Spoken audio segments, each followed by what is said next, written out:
Hey everybody, it's Eric from EPAutos.com, your libertarian car guy. Some of you may remember Japanese Emperor Hirohito's radio announcement that Japan was surrendering, in the course of which he said, the war situation has not been going necessarily to our advantage, which I've always thought was a really hilarious and iconic line. And it came to mind when I was reading a news story the other day about General Motors idling a couple of the shifts on the plant in Hamtramck, where they make the device that looks like a Hummer and the device that looks like a Cadillac Escalade.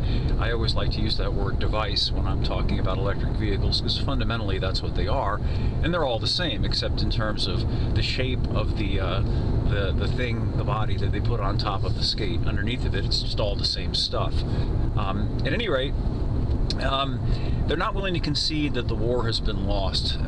People are not buying devices any longer. And in the case of those two devices, it's not just that they're devices. They're also very expensive devices. The hilariously named IQ, which I'll get into that in a minute, lists for just shy of $130,000 to start, whereas you can get a perfectly serviceable Escalade for $80-something thousand to start.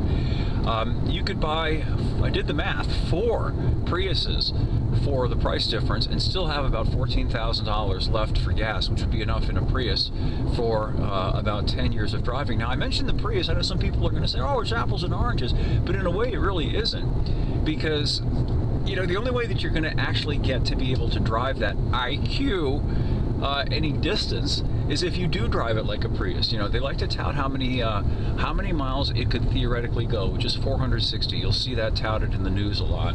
Yeah, but that's only if it's not too hot outside and you don't use the heat, or too cold, or AC and too cold outside and you use the heat.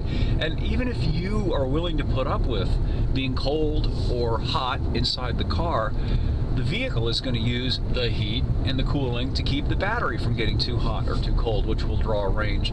So the point is that plus real-world driving, meaning you can't really make use of the tremendous power and performance that they tout with these things, except occasionally. If you want every once in a while put your foot in it, that's fine. But if you want to actually get anywhere near the range that they tout, you got to hypermile it like a Prius. Keep your foot very, very much hovering over the accelerator. Don't push down too hard on it.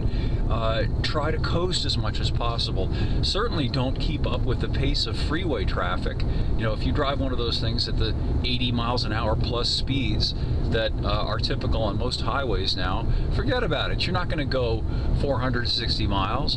Meanwhile, the regular Escalade advertises a highway driving range that's only 4 miles less. And sure, its mileage will be reduced if you drop the hammer on the thing, but it won't vary as much because the Escalade with an engine doesn't have to worry about keeping a battery hot or cold.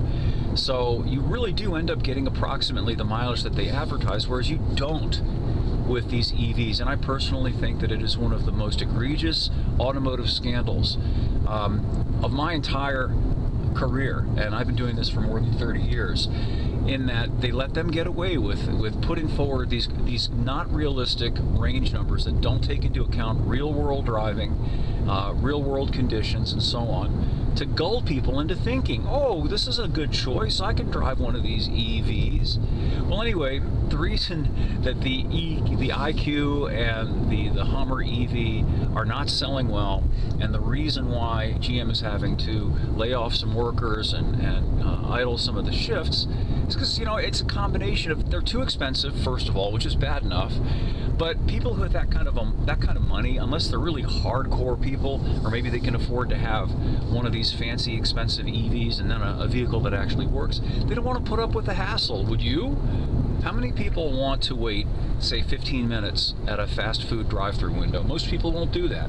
The whole point is fast food. So you think people, especially affluent people, are going to be willing to sit and wait at a Sheetz or some other place for a half hour to 45 minutes or even 20 minutes to do what everybody else can get done in less than 5 minutes? Of course not. They're not going to do it, so they're not buying it. This whole thing has been a sham from the get-go. If you took away the federal regulations that effectively require vehicle manufacturers to build these things, and all of the subsidies at so many different levels, EVs would be what they have been for nearly 100 years. And that is a very, very limited niche market for the few people who are willing to deal with it and are willing to pay the actual cost of it. It would never be anything like it became, and now it isn't even like what it did become. It seems like the peak has been reached of about 8% penetration, and it's wilting and it's declining because, you know, people have just had enough of it. So unless the mandates come back and unless the subsidies are reintroduced, I think the war situation is not going necessarily to advantage. More over at epautos.com, the web's best libertarian gearhead site. Thanks as always for listening. I hope you'll swing by the site and leave some comments there, and we'll have more for you again soon.